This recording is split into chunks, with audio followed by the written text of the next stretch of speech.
Gospođo predsjedavajuća, gospodine ministre, poštovane kolege, današnje zasedanje se razlikuje od mnogo drugih koje smo imali u poslednjih 5 godina i to je dobro. Govorimo o kreditu od Ruske federacije, kreditu iz Kuvajta i govorimo o sporazumu sa Ujedinjenim Arapskim Emiratima. To potvrđuje politiku Demokratske stranke Srbije da nisu sve pare i sve investicije samo u Evropskoj uniji, već da moramo da se okrenemo celom svetu, i istoku, i zapadu, i sjeveru, i jugu. I rasprava o potvrđivanju ovih zakona je korak u dobrom pravcu. Ovi sporazumi su dobri. Nama trebaju krediti za infrastrukturu. Nijedan kredit, to govorimo godinama već, nije skup ukoliko je uložen u infrastrukturu i domaću privredu, a svaki je skup ukoliko je uložen u potrošnju.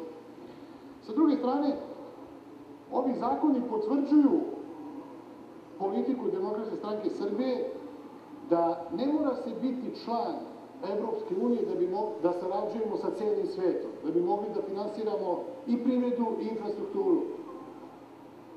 Potrebno je samo uložiti adekvatan napor i ogromnu energiju i baš ovi zakoni o kojima danas govorimo potvrđuju mogućnost i potvrđuju stav DSS-a.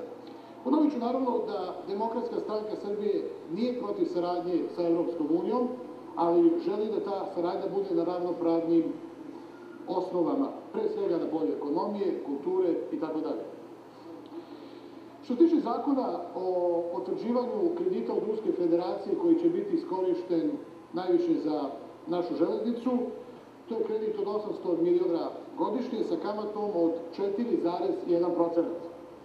Projekti su izgradnja, ja ću ih navesti ovde, elektrifikacija železničke pruge Beograd-Pančevo, izgradnja jednokolosečne elektrificirane pruge Valjevo-Loznica, rehabilitacija 6 deonica železničke pruge duž koridora 10 u dužini od 111 km i modernizacija pruge Beograd-Bar. Naravno da Demokratska stranka Srbije pozdravlja potpisivanje ovih sporazuma, jer oni obezbeđuju ulaganje u rekonstrukciju železničke mreže. Danas prosečna brzina vozova na prugama u Srbiji iznosi 42 km na sat, a brzina veća od 100 km na sat dozvoljena je samo na 3% pruga. Znači, samo na 3% pruga vozovi imaju mogućnost da voze brzinom većom od 100 km na sat. Prosečna starost vozova je preko 30 godina i naravno u posljednjih godinu dana, ja bih hteo da kažem ovu informaciju, u posljednjih godinu dana je uvedeno 300 deonica, ukupnoj dužini 400 km, gde je ograničenje brzine 10 km na sat. To sve pokazuje koliko je potrebno ulaganja u sledećih 10-15 godina u železničku infrastrukturu.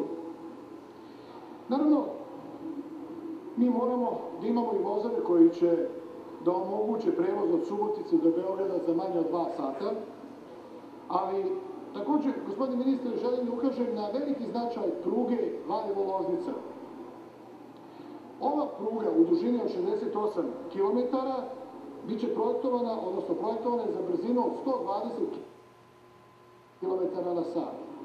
To je ogroman korak za zapadnu Srbiju, i za Valjevo, i za Loznicu, ali isto tako za Banju Koviljaču, za Mali Zvornik, za Ljuboviju, a pogotovo za Republiku Srpsku. Iz medija sam saznali smo da vi smatrate da bi ove pare trebalo preusmeriti na drugu stranu. Nema potrebe, gospodine ministre, moramo razvijati zapadnu Srbiju, tražite dodatni kredit. Tražite dodatni kredit za prugu, za osavremenjivanje pruge Novi Sad-Beograd i Subotica-Novi Sad, tu ćemo vas podržati. Krediti koji se ulažu u infrastrukturu i privredu nisu skupi, pogotovo ovakvi vrlo povoljni i ovakvi dugoročni. Omogućite i zapadnoj Srbiji, znam da ste podržavali, da ipak ova pruga doprinese sutra i razvoj i ekonomskom podizanju ne samo zapadne Srbije, nego i Republike Srpske. Ono što bih htio da kažem da je vrlo važna modernizacija pruge Beograd-Bar i ako gledamo šta radi Albanija i šta radi ova lažna vlast na Kubu, uložili su ogromna sredstva uz pomoć njihovih sponzora u izgradnju autoputa od Prištine do Tirane. Mi moramo da učinimo sve, da modernizujemo prugu Beograd-Bar sa Crnom Gorom, mi moramo da učinimo sve da imamo najbolje komunikacije sa Republikom Srpskom i sigurno da je izgradnja autoputa Beograd-Bar mora da bude prioritet svake vlade. To ne treba budu stranačke stvari, mislim da infrastrukturna ulaganja sa Crnom Gorom, Republikom Srpskom treba da budu od najvećeg prioriteta. Železnički saobraćaj se u celoj Evropi finansira najviše. On je jeftiniji od drumskog saobraćaja, za izgradnju železničke pruge treba 3 puta, čak nekad i do 10 puta manje zemlje nego za izgradnju pruge. Ekološki je čist i drugo, mnogo jeftiniji. Čak Amerika danas, Amerika koja ima najbolju mrežu puteva na svetu, najbolju mrežu puteva, od kada je krenula ova kriza, velika ulaganja baš usmerava u izgradnju železnica, jer razmišlja o ceni transporta i onome donose ta ulaganja. Naravno, ovim se omogućava razvoj domaće privrede. Što se tiče ugovora između Kuvajta i Republike Srbije u iznosu od 31 milion dolara, time se obezbeđuju sredstva za prvu fazu izgradnje Beogradskog železničkog čvora Prokop. To je naša obaveza, to je naša međunarodna obaveza, jer je ova stanica vrlo važan punkt na Koridoru 10. Naravno, ovaj projekat predviđa, citirat ću, izgradnju nove železničke površine od 37.000 kvadratnih metara, 8 glavnih koloseka, 4 sporedna, 5 perona i konstrukciju tunela za budući metro ispod stanice. Kao i u slučaju sa ovim kreditom iz Ruske federacije, DSS ima vrlo principijelan stav, ponovit ću ga još jednom, sva ulaganja u infrastrukturu koja je u Srbiji u katastrofalnom stanju, pogotovo železničku, su od ogromnog značaja za građane Republike Srbije, ali i za domaću privredu. Što se tiče zakona sa Emiratima, odnosno sa vladom Ujedinjenih Arapskih Emirata, Emirati imaju danas neviđenu ekspanziju na svetskom tržištu. Ja ću vam dati neke podatke o trgovinskoj razmeni koju Ujedinjeni Arapski Emirati imaju sa nekim zemljama u svijetu.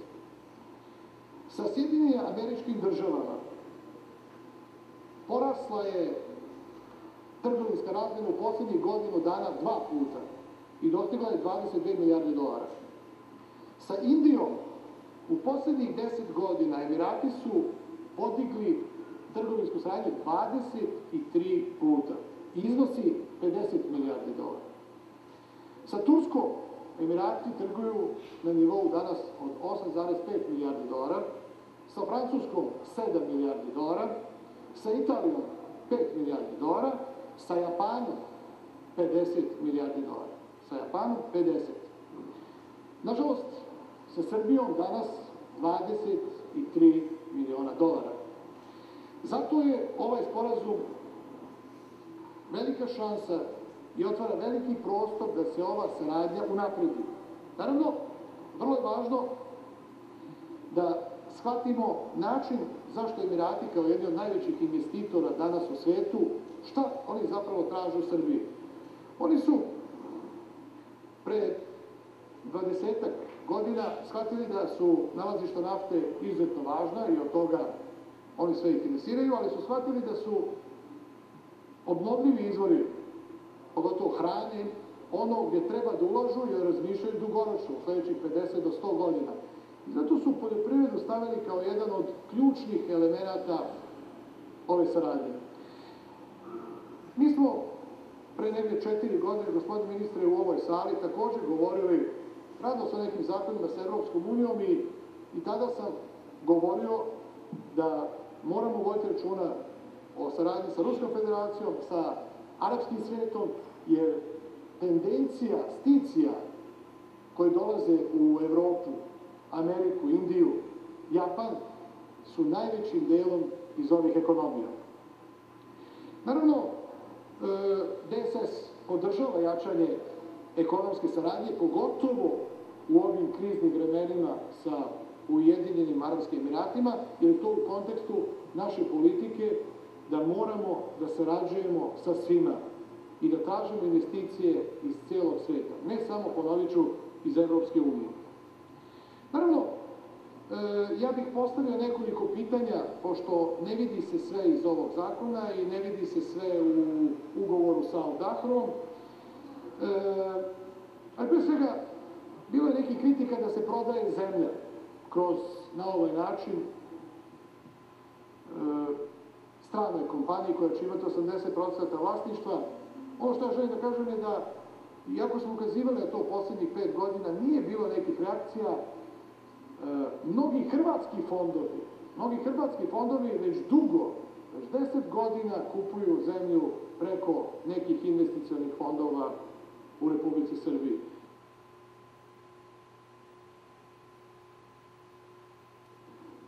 Tako da, ja to ne bih uzeo kao ključnu stvar. Onda razmisliti na koji način Srbija treba da se odnosi prema prodaji zemljišta. Također, postavim pitanje oko ugovora sa Al-Dahrom gde se spominje da kupovati delove preduzeća. Lično smatram da ne bi se trebalo govoriti o delovima preduzeća, već je teže ako kupe 70% nekog preduzeća i uzmu 70% nekih kadrova, da li će onih 30% preduzeća moći da radi. Mislim da treba da nađete formulaciju kako da se neki način onog časa kada se proda da to bude završen posao, da ne bi se ulazilo u neke posle probleme gdje bi mogli investitorima sutra da smetamo u njihovom razvoju.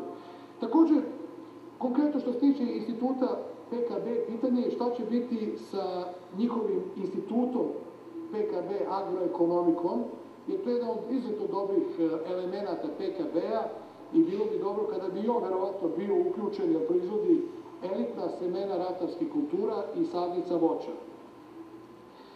Također, postavio bih vam pitanje oko uključivanja domaće nauke. Mislim da je to nešto što biste mogli u daljem toku pregovora sa Emiratima da postavite kao jedan od elemenata koji bi morao da se... Domaća nauka, pogotovo u poljoprivredi, nam je ključna i mislim da baš razvoj ovih naučno-istraživačkih instituta treba da bude, da mi sa naše strane pomimo neki uslov da domaća nauka mora da se razvija.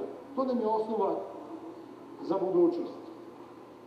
E sad, ja bih radio jednu malu digresiju, gospodine ministre, da je kritikovao vašu vladu, onako jako, gdje mi podržavamo kredit od Rusije, podržavamo kredit iz Kuvajta. Mi podržavamo saradnju sa Ujedinjenim Arapskim Emiratima, jer je dobra, trebaju nam investicije. Danas ne možete naći investicije, nemaju. To je zaista retkost da ovakav veliki investitor da želi da ulaže. Mora se učiniti sve da on zaista to i ostane. Ali evo postojeću jedno pitanje, gospodine ministre, već drugi put. Nama trebaju i tržišta. Ne smijemo da se odreknemo jednog partnera. Tržište Rusije, Kazahstana i Belorusije je jedno tržište, jedna carinska unija. I mi u tu carinsku uniju danas izvozimo. Zašto je ova vlada produžila sankcije Belorusije? Zašto? Evo znamo se dugo, gospodine ministre. Siguran sam da ste protiv toga. Zašto bi mi zatvarali zbog toga što je Evropska unija uvela sankcije Belorusiji? To je njihova politička priča, to je njihov politički razlog. Mi nemamo nijedan politički ni ekonomski razlog da uvodimo sankcije Belorusiji, neprijateljskoj zemlji, zemlji koja nikad neće priznati Kosovo, zemlji koja nam je otvorila svoje tržište. I pozivam vas, ministre, da jurite investitore na sve strane, treba da jurimo i tržišta. Nemojte da vlada pravi ovakve greške, mi vas kritikujemo zbog toga. Ova vlada ne treba slepo da sledi Evropsku uniju u ovakvim slučajevima uvođenja sankcija Belorusiji. Belorusija je za nas potencijalno i za ovu kompaniju koja će biti ovde, gospodine ministre, za Al Dahru, izuzetno dobro tržište. Broj 2. Druga kritika, gospodine ministre, što se tiče dela SSP-a,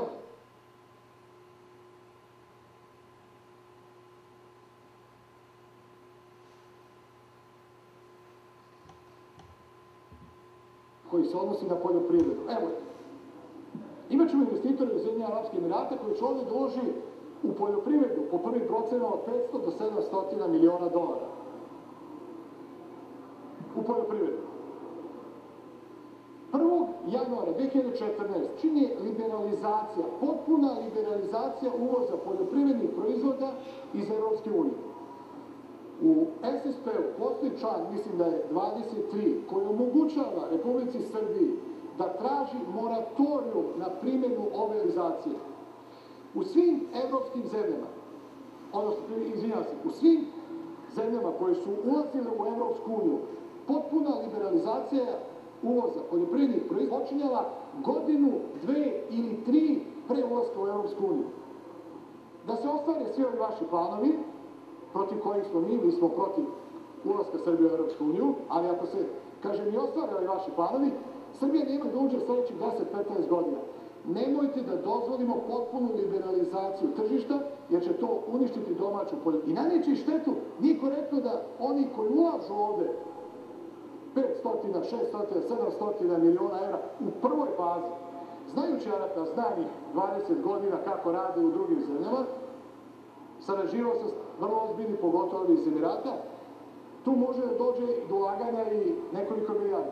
A dajte da tim ljudima omogućimo i tim kompanijama i ljudima koji će ovde da rade u Srbiji, u tim preduzećima, da nemaju nelojalnu konkurenciju iz Evropske unije, makar da budemo u istim uslovima kao i druge zemlje koje su liberalizovale tržište, ponovit ću, godinu, 2 ili 3 pre ulaska u Evropsku uniju. Naravno, velika je stvar dolazak velikih investitora, jer veliki investitori, slažemo se mi da trebaju i uvijek ćemo insistirati na malim i srednjim preduzećima i svaka investicija, 100.000 evra je odlična investicija, kogod došao sa 1.000.000 evra je dobro došao. Ali pogotovo treba voditi računa da su nam jako važne velike investicije, one mogu da ostvare velike ulaganja u novi tehnološki razvoj, novi infrastrukturni razvoj, a navodnjavanje i odvodnjavanje je jedna od ključnih tema ne samo za Vojvodinu, nego za celu Srbiju. Dolazak velikih sistema donosi i novi tehnološki razvoj i od toga mogu da imaju koristi. Naravno, mislim da treba da se uloži veliki trud kako bi uspeli da sa stranim partnerima dogovorimo razvoj prerađivačke industrije.